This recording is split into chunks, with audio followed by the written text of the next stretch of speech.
Bismillahirrahmanirrahim. Assalamualaikum warahmatullahi wabarakatuh. Kami dari kelompok Aljabar Linier yang terdiri dari saya sendiri, Adelia Widya Anggraini, yang kedua, Ahmad Hasan Mustafa, yang ketiga, Dia Ayu Ratnasari, dan yang keempat, Muhammad Haris Amar Yulianto. Di sini kita akan menjelaskan tentang perancangan website persamaan linier dan ruang vektor yang telah kami buat. Yang pertama ada pendahuluan, pembahasan, dan penutup. Yang pertama pendahuluan, latar belakang. Pesatnya perkembangan teknologi di zaman sekarang ini menjadikan banyak dari kita menggunakan teknologi hampir setiap harinya. Teknologi yang semakin canggih menjadikan alternatif pembelajaran yang baik untuk para pelajar. Dengan itu, kami memanfaatkan teknologi dengan menggunakannya untuk merancang sebuah website.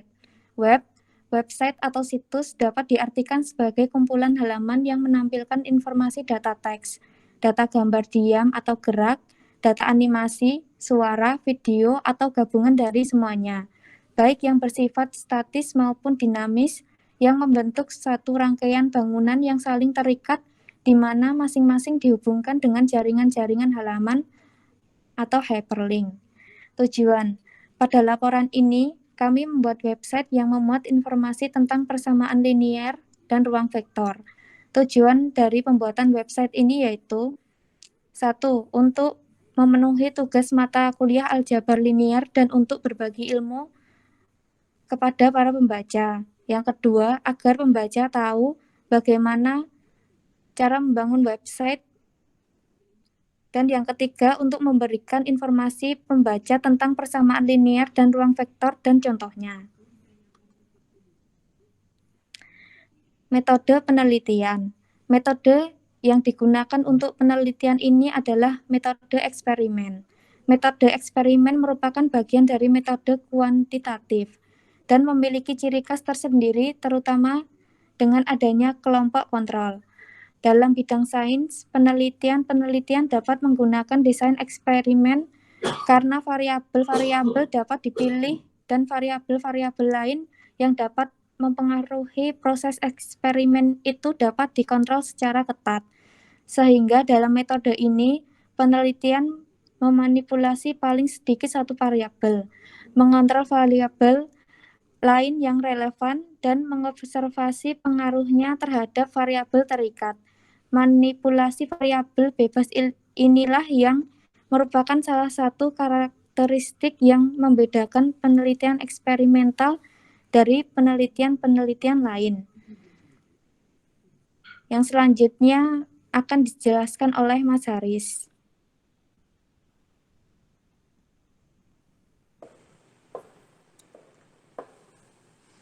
Metode pengembangan sistem yang digunakan dalam pembuatan website ini adalah SDCL atau System Development Life Cycle.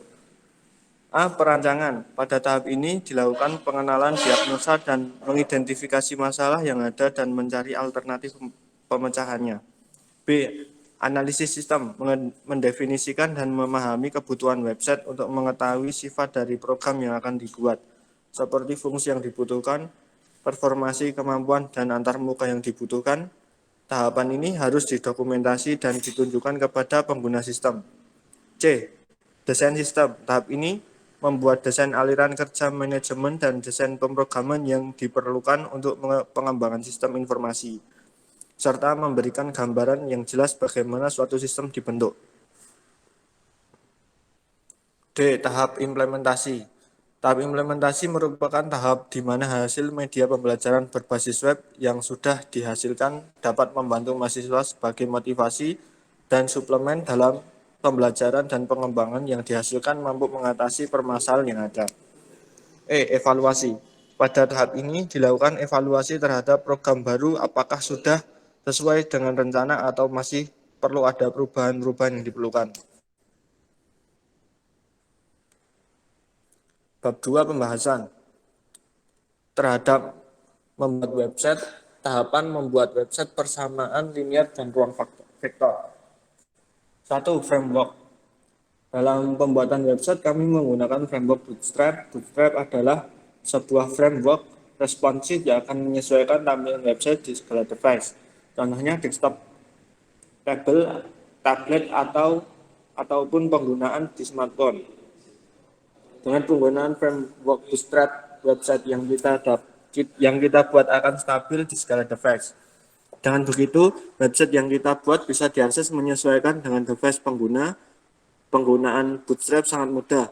Pertama, kita dapat mendownload framework Bootstrap, kemudian simpan folder di tempat di mana kita membuat website.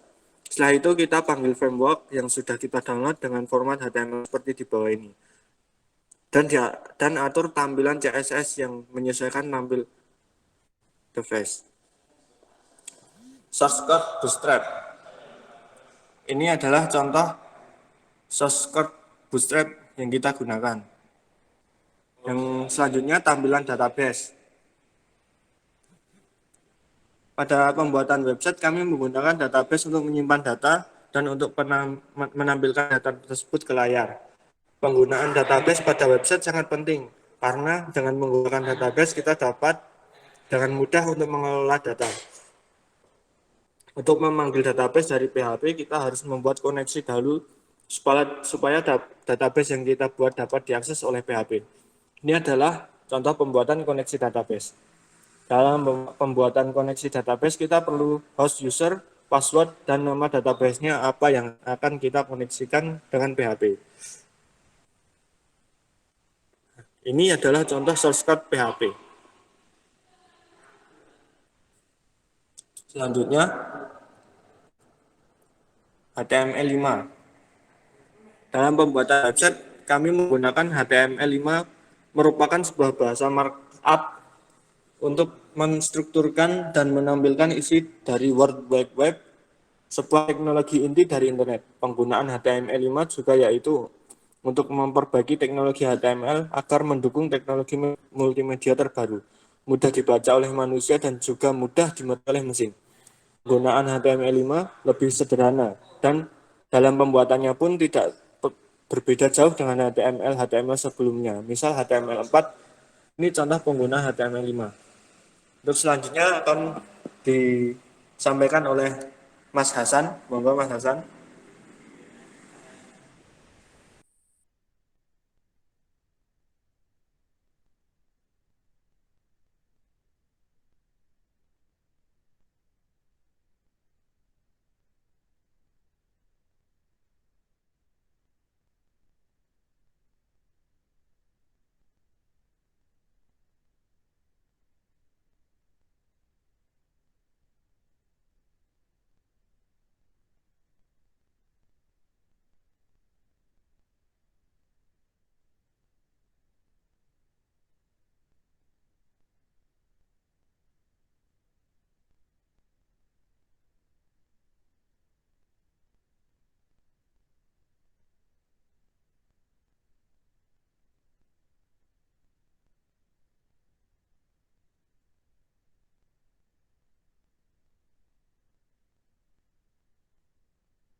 Selanjutnya, tampilan menu About Materi. Pada tampilan menu About Materi ini berisi tentang A. Penjelasan materi ruang vektor, B. Contoh ruang vektor, C. Ruang vektor, D. Latitude dari subruang. Gambarnya seperti itu. Next. Tampilan menu materi linier. Pada materi linier ini berisi tentang persamaan linier dengan satu variabel, persamaan linier dua variabel, penyelesaian SPLDV, dan download materi. Berikut adalah tampilan menu contoh materi. Next. Dan yang terakhir tampilan menu tim. Next.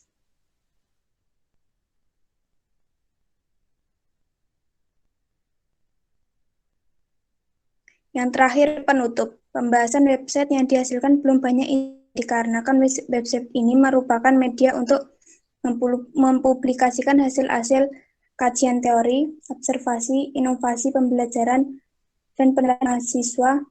Website ini masih memerlukan pengembangan dan penyempurnaan lebih lanjut, baik dari tampilan dan isi yang akan terus ditingkatkan. Isi website ini setiap akhir semester diharapkan dapat lebih kaya dengan hasil karya mahasiswa. Website Aljabar ini akan dapat membantu mahasiswa di sekolah dalam pembelajaran, mungkin penyampaian dalam informasi yang dimiliki kurang tepat dalam penyampaian sehingga mahasiswa menemui kesulitan dalam pembelajaran suatu konsep yang pada akhirnya keterserapannya oleh mahasiswa menjadi rendah. Selain itu, isi informasi yang ada di dalam website dapat dipertanggungjawabkan. Hal ini dikarenakan materi yang diunggah dalam website hasil dan karya yang telah diuji dengan baik. Baik, terima kasih Mbak Ratna. Yang selanjutnya akan ada pengujian website yang dijelaskan oleh Mas Hasan.